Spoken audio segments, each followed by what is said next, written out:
Welcome to Vivas One Educational Foundation, your gateway to success. Explore classes in UPSC, Defense, WBCS, Combined Course, CAT, CLAT, and many more. Subscribe now for expert guidance and quality education.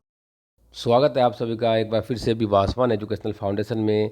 तो last lecture में मैंने बताया था आपको tissue और tissue के बारे में हमने काफ़ी बातें करी, जिसमें मैंने सेल टिश्यू के फॉर्मेशंस कैसे होते हैं, प्लांट टिश्यू क्या होते हैं, प्लांट टिश्यू के कितने टाइप्स होते हैं, परमानेंट टिश्यू, मेरिस्टेमेटिक टिश्यू, और आज हम लोग बात करेंगे एनिमल टिश्यू के बारे में। तो अगर आपने हमारे लास्ट लेक्चर को नहीं देखा तो ज़रूर से ज़रूर हमारे लास्ट लेक्चर को देखिए। और हमारे फिजिक्स और केमिस्ट्री के वीडियोस भी अपलोड हो चुके हैं, बायोलॉजी के भी काफ़ी सारे वीडियोस अपलोड हो चुके हैं। अगर आपने उनको भी नहीं देखा है तो आप उनको ज़रूर चेक करिए, क्योंकि मैं जो सीरीज़ को पढ़ा रहा हूँ इसमें एक दो चैप्टर ने पूरे मैं कंटेंट को पढ़ा रहा हूँ, पूरे सिलेबस को पढ़ा रहा हूँ, और साथ ही साथ जो भी क्वेश्चंस प्रीवियस में पूछे गए हैं एनडीए और सीरियस एग्ज़ाम में, उनको भी मैं यहाँ पर डिस्कस करने की कोशिश कर रहा हूँ। तो आप हमारे प्लेलिस्ट को ज़रूर फॉलो करिए, फॉलो करना ना भूलें। और आप हमें बाकी सभी प्लेटफॉर्म, बाकी सभी सोशल मीडिया प्लेटफॉर्म पे हमें आप फॉलो कर सकते हैं, जिनके लिंक वीडियो के डिस्क्रिप्शन में दिए गए हैं। और आपको अगर ये नोट्स चाहिए तो आप हमारे टेलीग्राम चैनल विवासवान एजुकेशनल फाउंडेशन के टेलीग्राम चैनल को ज़रूर ज्वाइन कीजिए, क्योंकि ये सभी नोट्स वहीं पर आपको प्रोवाइड किए जाते हैं। चलिए आगे बातें करी जाए। इन सभी बातों को हमने लास्ट लेक्चर में कर लिया था। आज हम डिस्कस करेंगे एक बहुत ही इंपॉर्टेंट टॉपिक, जिसका नाम है एनिमल टिश्यू। एनिमल टिश्यू कहीं ना कहीं थोड़ा इंटरेस्टिंग लगेगा आपको, क्योंकि प्लांट से ज़्यादा इंटरेस्टिंग लगता है लोगों को एनिमल पढ़ने में। तो चलिए हम लोग आज बात करेंगे एनिमल टिश्यू के बारे में। तो एनिमल टिश्यू में क्या बोला गया है, यहाँ पर आप ध्यान से अगर देखो तो animal tissue are of 4 main type, total main 4 type के होते हैं। एक होता है एपिथेलियल टिश्यू, दूसरा होता है मस्कुलर, तीसरा होता है कनेक्टिव, और चौथा नर्वस टिश्यू। तो अगर हम एपिथेलियल टिश्यू के बारे में बातें करें, यहाँ पर जो कि दिया गया है, ये डिफरेंट टाइप के होते हैं। एपिथेलियल के भी अंदर टोटल 3 टाइप के होते हैं, मतलब मेनली 4 टाइप के। आप इसे 3 या 4 टाइप लेकर चल सकते हो, स्क्वामस, कोलोमनार, क्यूबॉइडल और ग्लैंडुलर। तो ये एपिथेलियल के अंदर टोटल 4 टाइप के टिश्यू होते हैं। अगर आप मस्कुलर टिश्यू को बातें करो तो मस्कुलर टिश्यू के अंदर भी 3 टाइप के होते हैं, स्ट्रेटेड, अनस्ट्रेटेड और कार्डियक। मतलब आप ऐसा कर सकते हो, स्ट्रेटेड या स्मूथ, स्ट्रेटेड और कार्डियक। कनेक्टिव टिश्यू के अंदर अलग अलग टाइप के होते हैं। बोन एक एग्जाम्पल है कनेक्टिव टिश्यू का, ब्लड भी एक एग्जाम्पल है कनेक्टिव टिश्यू का, लिगामेंट, टेंडन, कार्टिलेज, एल्वियोलर और adipose tissue, this all are connective tissue. और नर्वस टिश्यू जो कि हमारे ब्रेन में होता है, जो कि न्यूरॉन से मिल करके बनते हैं, उनको बोला जाता है नर्वस टिश्यू। तो आप यहाँ पर देखो इस फ्लो चार्ट को, तो आपको क्लियरिटी होगी कि मैं क्या बताना चाह रहा हूँ आपको। तो एनिमल टिश्यू मेनली 4 टाइप के, एपिथेलियल, कनेक्टिव, मस्कुलर और न्यूरल। एपिथेलियल में further 4 type, squamous, columnar, cuboidal, glandular. और कनेक्टिव में होते हैं blood, bone, ligament, tendon, cartilage, alveolar और एडिपोज। और मस्कुलर में 3 टाइप, स्ट्रेटेड, अनस्ट्रेटेड, कार्डियक। और नर्वस तो अकेला, जो कि ब्रेन में होता है। तो एपिथेलियल टिश्यू के बारे में हम बात करेंगे, जो कि हमारा पहला है। तो फर्स्ट के बारे में बातें करेंगे, फिर आगे धीरे धीरे सभी के बारे में हम लोग बातें करेंगे। तो एपिथेलियल टिश्यू में क्या बोला गया, देखिए, epithelial tissue is the covering और protective tissue in animal. It forms the outer covering like skin, outer covering of organ, inner lining of blood vessels, lungs, oesophagus. तो मेनली ये क्या करता है, ये आउटर कवरिंग करता है, ये ऑर्गन्स को भी कवर करता है, ये ब्लड वेसल्स में भी पाया जाता है। मान लीजिए आप अगर ये ब्लड वेसल है तो इनके दीवारों में पाया जाएगा क्या, एपिथेलियल टिश्यू। तो इनके दीवारों पे इस तरह से क्या होंगे, इनके दीवारों पे इस तरह से होंगे एपिथेलियल टिश्यू। तो ये है एपिथेलियल टिश्यू, तो इनके दीवारों पे होंगे हमारे एपिथेलियल टिश्यू। तो ये मैं बना देता हूँ आपको एपिथेलियल टिश्यू, ठीक है। अच्छा, फिर क्या बोला गया है कि मेनली इसका काम क्या है। तो बोला गया है it protect body and control the movement of material between the body and the surrounding and between the part of the body. तो ये क्या करता है, मूवमेंट ऑफ मटेरियल को मूव करवाता है बॉडी के अंदर में और बॉडी के सराउंडिंग पार्ट से भी, मतलब बॉडी के अंदर ही, ठीक है। The cell are closely arrange and have a fibrous basement membrane. तो अगर आप, मैंने बताया कि ये जो एक छोटा सा पार्ट है, ये एक एपिथेलियल टिश्यू है, ये एक सिंगल एपिथेलियल टिश्यू है। तो मैं इसको आपको ध्यान से जरा यहाँ समझने की कोशिश करिए कि ये एक सिंगल एपिथेलियल टिश्यू है। अब मैं अगर इसको बाहर बनाऊँ, इसको मैं अगर आपको बाहर बना के दिखाऊँ, डिटेल में दिखाऊँ, तो ये कैसा होगा। तो ये जो एपिथेलियल टिश्यू है, ये कुछ ऐसा होगा, ये है और ये है। और इसके अंदर मैंने एक न्यूक्लियस नहीं बनाया, वैसे सभी के अंदर अपने अपने एक न्यूक्लियस होते हैं, बेस में होते हैं। ये क्या होते हैं, nucleus.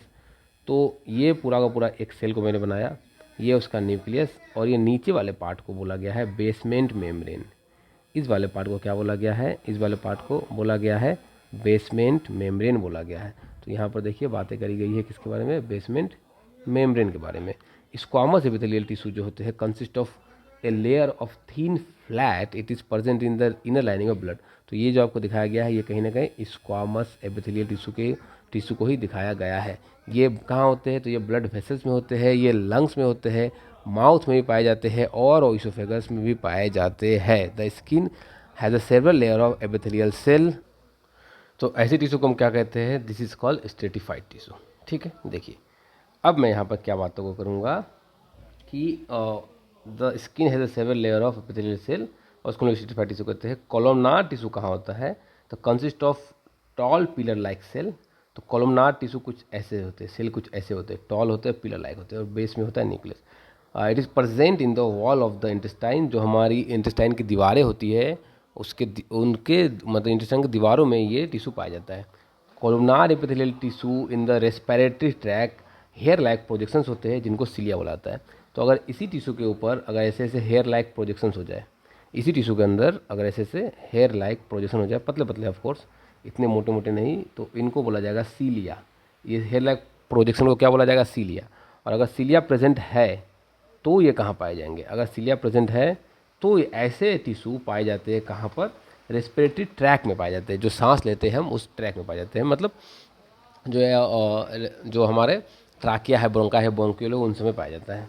This is called ciliated columnar epithelium. ऐसे टिश्यू को क्या नाम दिया जाता है, सीलिएटेड कॉलमनार एपिथेलियल, इनको नाम दिया जाता है।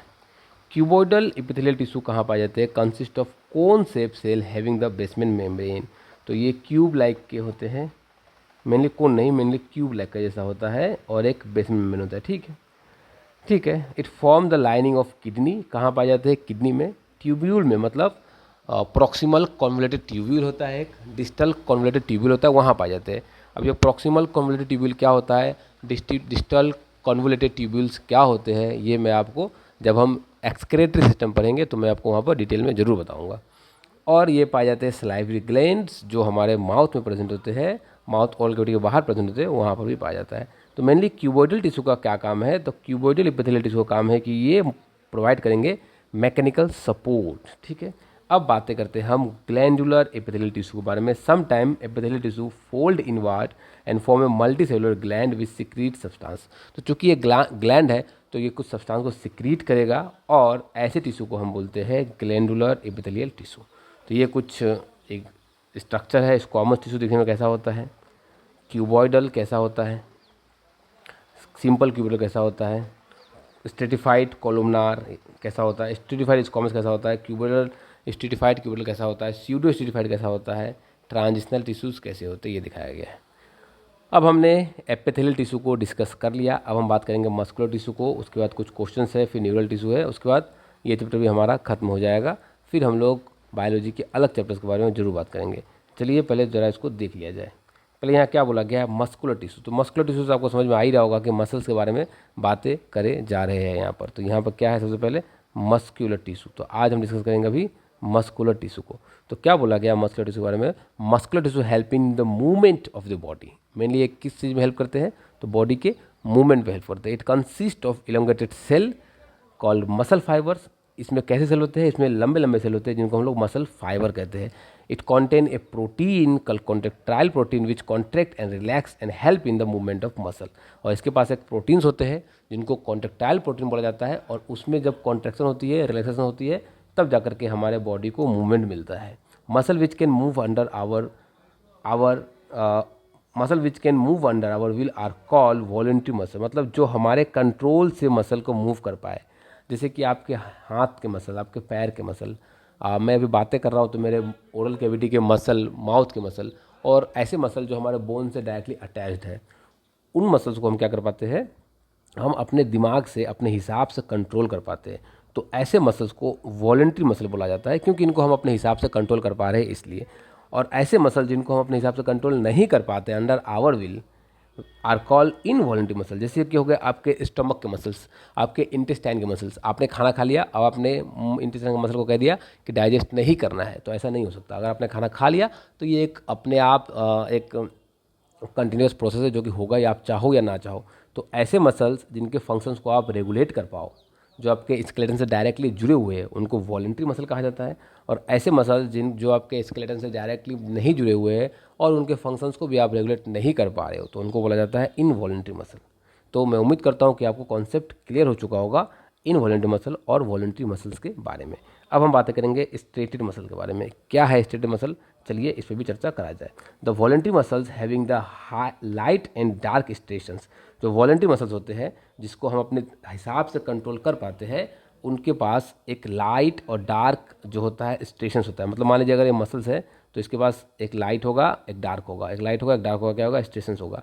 एंड लॉन्ग सिलेंड्रिकल होते हैं और मल्टी न्यूक्लिएटेड, मतलब एक मसल में बहुत सारे न्यूक्लियस होते हैं, और ये सभी मसल्स इनको बोला जाता है स्केलेटन मसल्स। क्योंकि मैंने आपको बोला कि ये स्केलेटन से अटैच्ड होते हैं इसलिए इनको स्केलेटन मसल्स बोला जाता है, और ये वॉलंटरी मूवमेंट में भी हेल्प करते हैं और इसको हम लोग वॉलंटरी मसल्स भी कह सकते हैं।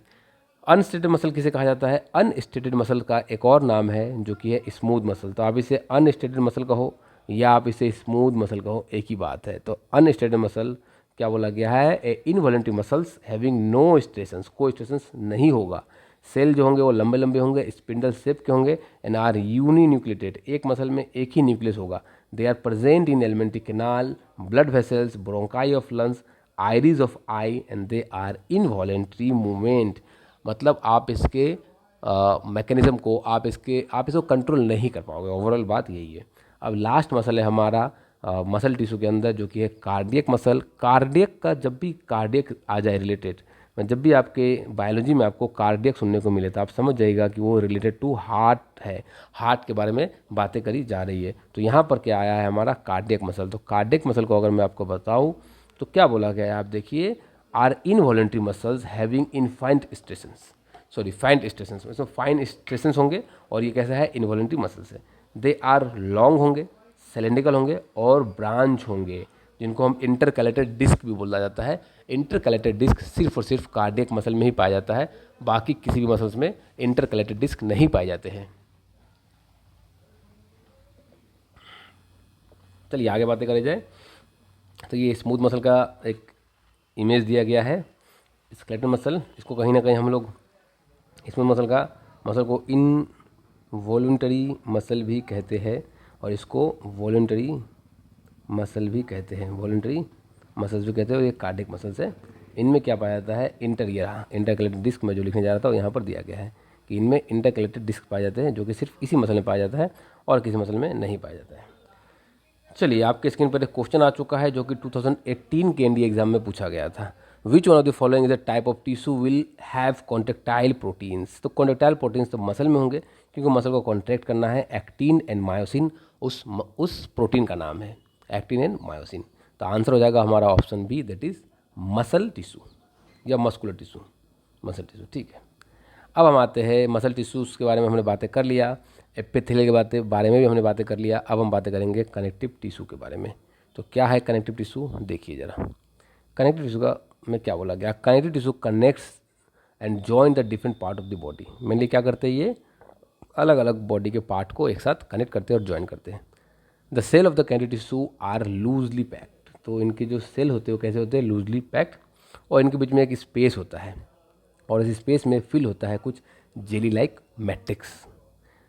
कनेक्टिव टिश्यू का एक बहुत ही सुंदर सा एग्जांपल है जो कि है ब्लड। ब्लड के बारे में मैं आपको डिटेल में पढ़ाऊंगा, जो हमारा सर्कुलेटरी सिस्टम है उसमें। अभी हम लोग थोड़ी सी बातें कर ले, ब्लड को हम लोग डिटेल में वहीं पढ़ेंगे, आज बहुत ही कम पढ़ेंगे ब्लड को। ब्लड कंटेन फ्लूइड मैट्रिक्स, जिसको हम प्लाज्मा कहते हैं।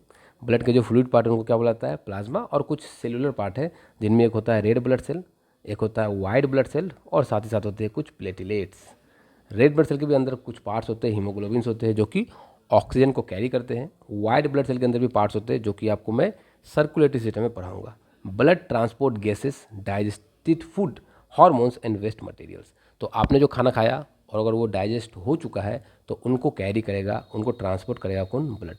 जो गैसेस जो आप इनहेल करते हो या आप जब एक्सहेल करते हो तो गैस आपके बॉडी के अलग अलग पार्ट्स तक पहुंचते हैं, तो उन ट्रांसपोर्ट को भी कौन देखता है, ब्लड ही देखता है।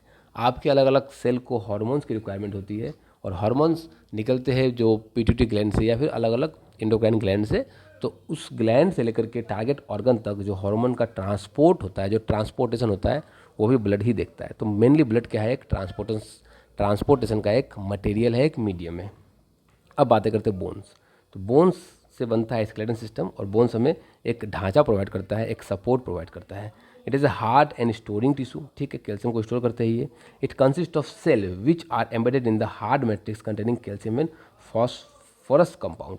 तो क्या बोला गया है, ब्लड के पास बोन्स के पास सेल होते हैं जो कि एक हार्ड मैट्रिक्स में कहीं ना कहीं डूबे हुए होते हैं। और bone form A framework of the body, support of the body and main organs. जो मेन ऑर्गन्स होते हैं उनको सपोर्ट करने के लिए बोन्स का ढांचा, बोन का एक सिस्टम बनाया गया है हमारे बॉडी में।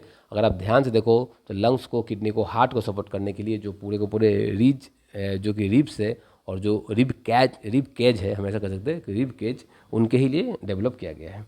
लिगामेंट के अगर मैं बातें करूँ तो लिगामेंट क्या होते हैं और टेंडन क्या होते हैं, मैं आपको यहाँ पर एक ब्लैंक स्लाइड में इसको बताने की कोशिश करता हूँ।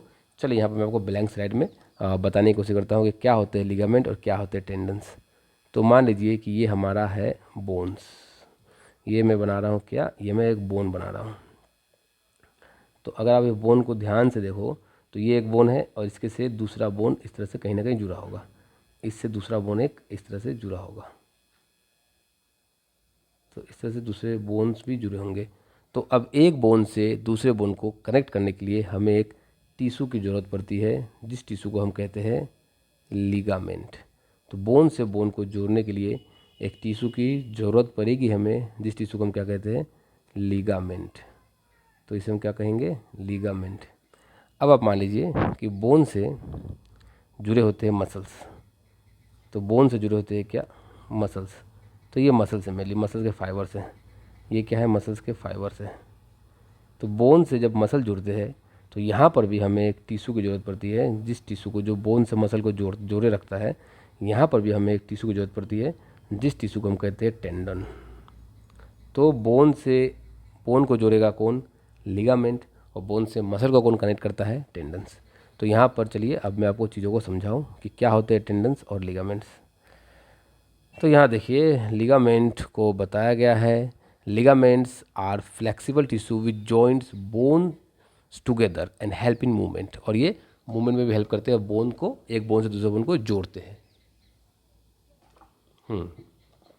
नेक्स्ट है टेंडन। टेंडन को मैंने आपको बता दिया, ये एक फाइब्रस टिश्यू है जो ज्वाइंट करता है बोन टू मसल को एंड हेल्प इन मूवमेंट, और ये भी मूवमेंट में हेल्प करते हैं। एरियोलर टिश्यू क्या होते हैं, areolar tissue फिल्स the space between the skin and muscle. तो स्किन और मसल्स के बीच में जो स्पेस होता है उनको ये एरियोलर टिश्यूज फिल करते हैं। इनसाइड द ऑर्गन्स, ऑर्गन के अंदर भी पाए जाते हैं। अराउंड द ब्लड वेसल्स के चारों तरफ पाए जाते हैं। हार्ट के चारों तरफ भी पाए जाते हैं। They help in repair of tissue, और ये क्या करते हैं, टिश्यू के रिपेयरिंग में हेल्प करते हैं। एडिपोज टिश्यू क्या करते हैं, adipose tissue found below the skin, skin के ठीक नीचे एक फैट का लेयर होता है, कहीं ना कहीं वो एडिपोज टिश्यू ही है। Between the internal organs it contain fat and help to store fat, और ये क्या करते हैं, मेनली फैट को स्टोर करते हैं। तो फैट की स्टोरेज कहाँ पे होती है, तो फैट की स्टोरेज होती है एडिपोज टिश्यू में। तो बोन्स मैंने पढ़ा दिया आपको, लिगामेंट्स पढ़ा दिया, बोन्स पढ़ा दिया, टेंडन्स पढ़ा दिया, सभी कुछ मैंने आपको पढ़ा दिया। एडिपोज टिश्यू, एरियोलर टिश्यू, सभी कुछ पढ़ा दिया है। अभी हम बातें करेंगे कुछ क्वेश्चंस के बारे में जो कि एनिमल टिश्यू से रिलेटेड है। 2017 के एनडीए एग्जाम में ये क्वेश्चन पूछा गया था। क्या बोला गया, tendon through which the muscle are connected to the bone are tightly compact bundle of which one of the following long fibrous protein. तो टेंडन में कैसे प्रोटीन्स होते हैं, ये हमें पूछा गया है। तो इनमें जो फाइबर्स होते हैं वो क्या होते हैं, कोलाजन फाइबर। थोड़ा डिटेल हो गया ये क्वेश्चन, ऐसे डिटेल क्वेश्चन बहुत ही कम आते हैं, तो अगर आपको कोई पूछ लिया जाए तो आप आसानी से कर पाओ। तो आंसर क्या होगा हमारा, option B, that is collagen fibre. Next question में क्या बोला गया है, consider the following cell type. अलग अलग सेल के यहाँ पर नाम दिए गए हैं और आपसे पूछा गया है how many of the above belongs to animal cell type. इनमें से कितने सेल है जो कहीं ना कहीं एनिमल्स में पाए जाते हैं। तो देखिए मोनोसाइट तो पाया ही जाता है ब्लड में, बेसोफिल्स भी पाए जाते हैं ब्लड में ही, लिम्फोसाइट में ब्लड में पाए जाते हैं, कॉन्ड्रोसाइट बोन्स में पाए जाते हैं। तो सभी तो एनिमल्स में पाए जाते हैं, तो चारों के चारों एनिमल्स में पाए जाते हैं। तो आंसर होगा हमारा option D, that is 4। All the above mentions cells are found in animal body. ठीक है, अब हमारे टिश्यू सिस्टम का, एनिमल टिश्यू का लास्ट पार्ट है ये, जिसमें हम करेंगे नर्वस टिश्यू को। देखिए वैसे नर्वस टिश्यू को काफ़ी डिटेल में पढ़ाया जाता है नर्वस सिस्टम में, जो कि मैं भी पढ़ाऊँगा। यहाँ पर बहुत ही कम बातों को हम लोग करेंगे, बहुत ही कम बातों करके यहाँ पर हम लोग आगे बढ़ जाएंगे, क्योंकि नर्वस टिश्यू को डिटेल में पढ़ना है हमारे जो नर्वस सिस्टम है वहाँ पर। Nervous tissue help to carry the message from one part of the body to the other part and response to stimuli. मतलब आपको कोई स्टिमुलेशन मिलता है, मान लीजिए मैंने आपके हाथ में एक छोटा सा पिन चुभाया, तो आपको थोड़ी सी जो सेंसेशन हुई, वो पिन की सेंसेशन कैसे हुई, पहले मैंने आपको जब पिन चुभाया तो आपके हाथों में वो सेंसेशन रिसेप्टर से रिसीव हुए, फिर वो नर्व से होकर के आपके स्पाइनल कॉर्ड से होकर ब्रेन में गए, और फिर वहाँ पर जाकर आपको पता चला कि अच्छा आपको पेन हो रहा है, आपको हाथ हटाना है। तो ये जो इन्फॉर्मेशन है आपके जो स्किन से आपके हाथों से आपके ब्रेन तक लेके गया, वो एक फाइबर्स लेके जाते हैं, उनको बोला जाता है नर्व, उसको हम बोल सकते हैं नर्वस फाइबर या नर्व फाइबर बोल सकते हैं। और वो फाइबर वो एक टिश्यू है, बहुत सारे सेल से बने होते हैं, तो उस टिश्यू को बुलाता है नर्वस टिश्यू। तो अब नर्वस टिश्यू अगर एक टिश्यू है तो पक्का वो किसी एक सेल से बना होगा। तो नर्वस टिश्यू जिस सेल से बने होते हैं उस सेल को बुलाया जाता है न्यूरॉन। क्या बुलाता है? न्यूरॉन या फिर नर्व सेल। क्या बुलाता है? न्यूरॉन या फिर नर्व सेल बोला जाता है। It is found in the brain, spinal cord and nerve. ये कहाँ पाए जाते हैं? ये ब्रेन में पाए जाते हैं, स्पाइनल कॉर्ड में पाए जाते हैं और नर्व में भी पाए जाते हैं। It consist of nerve cell called neuron. और उस जिस सेल से ये बने होते हैं उनको क्या बोला जाता है? उनको न्यूरॉन्स बोला जाता है। आगे बातों को बढ़ाया जाए और आगे चर्चा किया जाए तो neurons has a cell body containing nucleus and cytoplasm. मैं क्या करता हूँ, आपको एक स्ट्रक्चर ही बना कर दिखाता हूँ न्यूरॉन को, तो आपको क्लियरिटी हो जाएगा कि मैं क्या बोलना चाह रहा हूँ। देखिए न्यूरॉन्स में मेनली इस तरह से होता है न्यूरॉन का स्ट्रक्चर। मैं अगर आपको दिखाऊं तो कुछ ऐसा होता है न्यूरॉन का स्ट्रक्चर।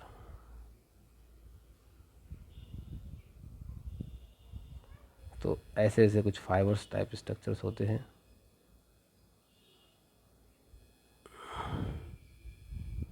तो ये हो गया न्यूरॉन हमारा। अब अगर आप देखो तो न्यूरॉन्स में एक होता है सेल बॉडी, तो इसके अंदर सेल बॉडी का होता है न्यूक्लियस होता है और साइटोप्लाज्म होते हैं और निसेल्स ग्रेन्यूल्स होते हैं। तो इस वाले पार्ट को उन्होंने बोल दिया क्या? इस छोटे वाले पार्ट को बोल दिया सेल बॉडी। क्या बोल दिया? Cell body. और सेल बॉडी में क्या होगा ये? तो सेल बॉडी में ये होगा न्यूक्लियस। तो सेल बॉडी में ये होगा न्यूक्लियस। ये होंगे ये पूरे पार्ट को, इस पूरे पार्ट को हम लोग कहते हैं एक्सोन और इसको कहते हैं डेंड्रोन, इसको कहते हैं डेंड्राइट्स। डेंड्राइट्स, ठीक है। अच्छा, अब इसमें होते हैं निसेल्स ग्रेन्यूल्स होते हैं। एक्सोन में भी एक्सोन टर्मिनल होता है। इसके ऊपर एक सीथ होता है, कवरिंग होती है, कवरिंग। उस कवरिंग को कहते हैं हम लोग माइलिन सीथ। माइलिन सीथ क्या कहते हैं इसको हम लोग? इसको हम लोग कहते हैं कवरिंग को माइलिन सीथ। कवरिंग को कहते हैं माइलिन सीथ। तो ये जो कवरिंग है, इस कवरिंग को मैं क्या कह रहा हूँ? माइलिन सीथ का नाम दे रहा हूँ। और इस कवरिंग में न्यूक्लियस होते हैं, सेल्स होते हैं, न्यूक्लियस और सेल्स होते हैं। इसको बोला जाता है स्वान सेल। अंदर वाले को वो कहते हैं स्वान सेल और कवरिंग को कहते हैं माइलिन सीथ। Myelin sheath. और दो माइलिन सीथ के बीच में जो गैप है, इस गैप को कहते हैं node of Ranvier. Node of Ranvier. तो इसको मैं और डिटेल में पढ़ाऊंगा, ये बहुत ही काफ़ी कम डिटेल्स है। और डिटेल में इसको हम लोग कहाँ पढ़ते हैं? नर्वस सिस्टम में पढ़ते हैं, जो कि ह्यूमन फिजियोलॉजी का एक पार्ट है। चलिए बातों को देखा जाए और आगे बढ़ा जाए। क्या बोला गया है यहाँ पर? यहाँ बोला गया है कि हेयर लाइक स्ट्रक्चर्स होते हैं, जिसको बोला जाता है डेंड्राइट्स, मैंने आपको दिखा दिया। और एक लॉन्ग पार्ट है, इसको बोला जाता है एक्सोन, जिसकी कुछ नर्व एंडिंग होते हैं। The axon has a protective covering, जिसको क्या बोला जाता है? Myelin sheath. मैंने आपको अभी दिखाया। तो माइलिन सीथ क्या होता है मैंने आपको बता दिया। The neurons are joining together to form nerve fibre. और बहुत सारे, ये एक सिंगल न्यूरॉन है और बहुत सारे एक साथ आ जाए तो उनको हम क्या कहेंगे? नर्व फाइबर कहेंगे। तो नर्व में काफ़ी सारे न्यूरॉन्स होते हैं और एक न्यूरॉन से, मान लीजिए एक न्यूरॉन है और ये दूसरा न्यूरॉन है, इनके बीच का जो जंक्शन होगा उनको हम लोग कहते हैं साइनेप्स। क्या कहते हैं उसको? हम लोग साइनेप्स कहते हैं। ठीक है, तो मैंने आपको न्यूरॉन्स को भी बता दिया। और न्यूरॉन से काफ़ी कुछ खास क्वेश्चंस तो है नहीं, मैंने सभी चीज़ों को कवर कर रखा है ऑलरेडी। तो इसी के साथ हमने एनिमल टिश्यू और प्लांट टिश्यू दोनों को ही डिटेल्स में कंप्लीट कर रखा है। इसके बाद हम लोग कुछ और टॉपिक की तरफ आगे बढ़ेंगे और बायोलॉजी को मैं बहुत ही जल्द ख़त्म कर दूंगा। अगर आपने अभी तक हमारे चैनल को सब्सक्राइब नहीं किया है तो अभी सब्सक्राइब कीजिए विवासवान एजुकेशनल फाउंडेशन को। और अगर आपको वीडियो पसंद आई हो तो प्लीज़ वीडियो को लाइक करिए और चैनल को सब्सक्राइब करना ना भूलें। मिलते हैं आप सभी के साथ नेक्स्ट वीडियो में। आप सभी का बहुत बहुत धन्यवाद।